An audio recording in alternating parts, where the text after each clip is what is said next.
Hello, everyone. We're in the pole barn, our neighbor's pole barn, tonight for Stop Hammock time.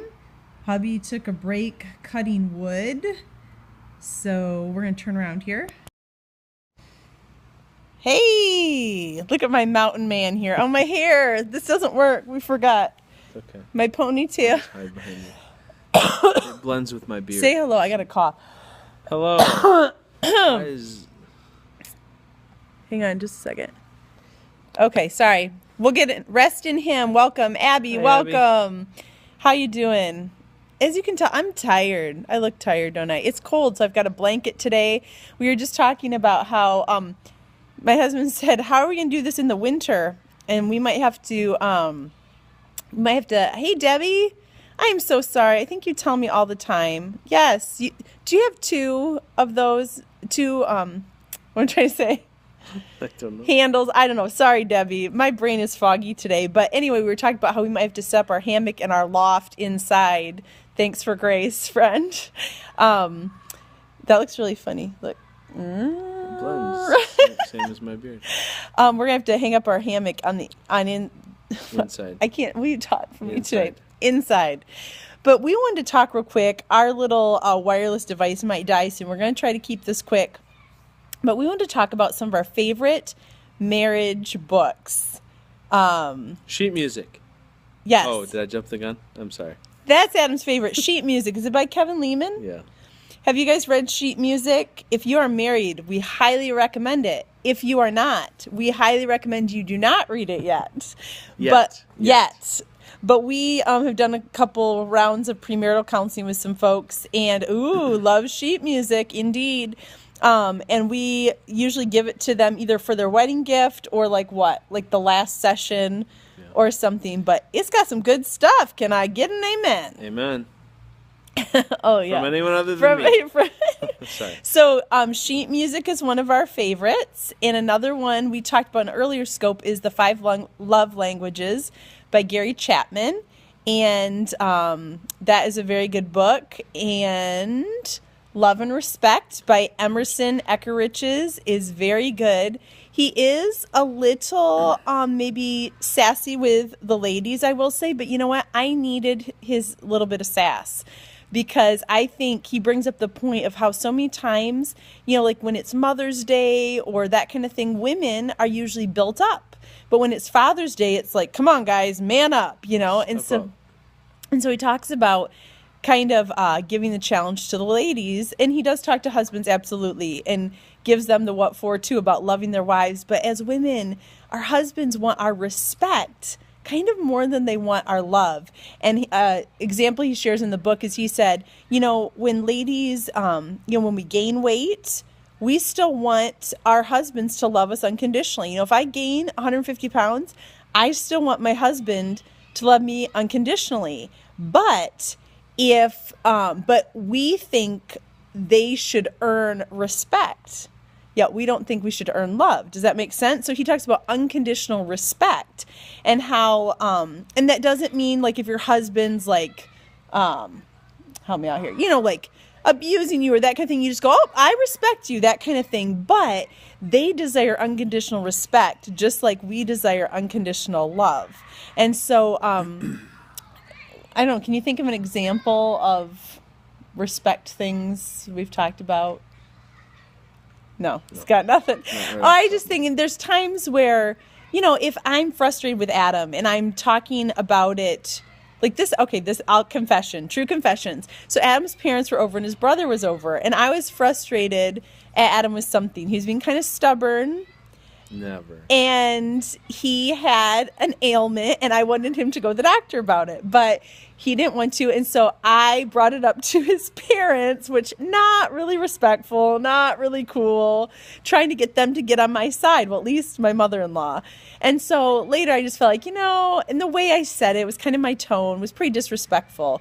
And so I had to apologize later on. I'm like, I'm really sorry. That was not, very respectful. So those are top 3. I would say sheet music, definitely Adam's top one, and it's about intimacy, and then the 5 love languages and love and respect. But we'd love to hear from you guys. What are some of your favorite marriage books? Now, of course, the Bible has the ultimate marriage advice, and we highly recommend that first and foremost. I would also maybe add to those as far as, and again, these are books that are kind of general to guy and girl specific, but John and Stacey Eldridge, Wild at Heart. Thank you. Wild at Heart and Captivating are both. Captivating is for the women, and Wild at Heart is obviously for the men. But we recommend that when we do marriage counseling, we recommend that the girl read Wild at Heart and the guy read Captivating, because that gives, when Katie read Wild at Heart, it gave her a little bit more of a view into who I was and how I was wired.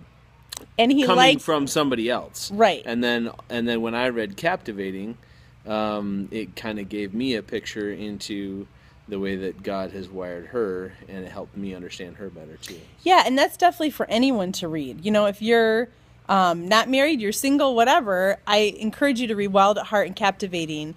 Yes, it was really good. And you know why Adam especially likes Wild at Heart is because after I read it, because I came from a family with mostly girls in it, and so I just didn't get a lot of things about guys and how they're wired, because I'm a woman and I wasn't wired that way. But when I read the book, I came in and apologized to my husband, and I bought him some video games, because before I was so irritated by video games. After I read this, I'm like, oh my goodness, this is like his sense of adventure, and he's like conquering and winning, you know, with the video games, and I just didn't get it, because that is not the way I would relax. And I can't conquer and win at anything else in life. So that's why I not play video games. That is not true. Not true.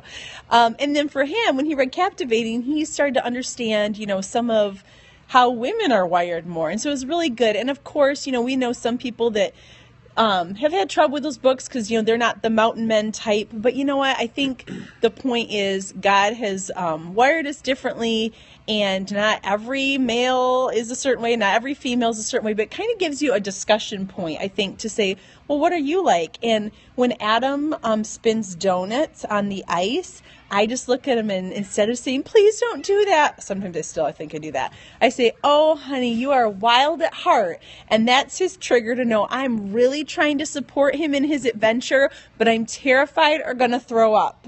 So he kind of knows that it's kind of tongue in cheek of, anyway, that I'm kind of being silly. It's her encouraging way of saying, please stop. That's right. That's right. My respectful way, right? So how about you guys? Any other books that you'd want to add to the mix? We have not read. We've heard good things about This Momentary Marriage, I think by John Piper, correct? But we have not read that. And then we've also heard some people liked the Driscoll's book, like Real Marriage or something like that. We haven't read that one either.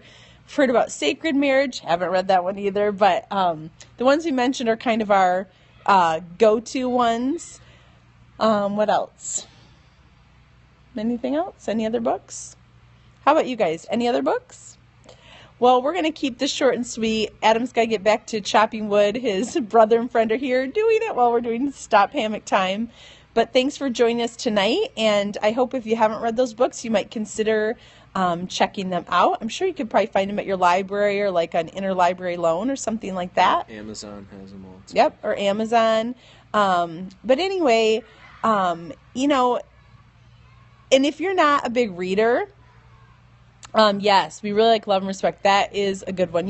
If you're not a big reader, there's audiobooks you can get, or you can have your spouse read it and like summarize it and, you know, and talk about it too. Because not everyone likes to relax, you know, in that way. So maybe we should, John Eldridge and Emerson Eckerich's and Gary Chapman and Kevin Lehman could all make a video game about these books. And then all the guys would read them. I don't know. I don't know if a video game about sheep. Yeah. That's not good. Would be so good. Oh, that's nice. Abby said she's read out loud to hubby in the car since he doesn't love reading. That is great. And I bet you are very animated when you read it. And I bet he loves it if you read sheet music out loud. You probably have to pull over into a rest area. Don't do that in the car, because that Wait, will, do it? Or read the No, don't read sheet music in the car, because you could get in an accident. Be swerving all over the road and have to pull over probably. Okay, as you can see, we're going south quick, so... Unintended. So we hope... Thanks for setting me up for that one. You're welcome. So have a great evening, happy reading, and, take some time to invest in your marriage this week. And if you're married, go kiss your spouse or pinch their buns. All right. Or both. Or both. Okay, talk to you.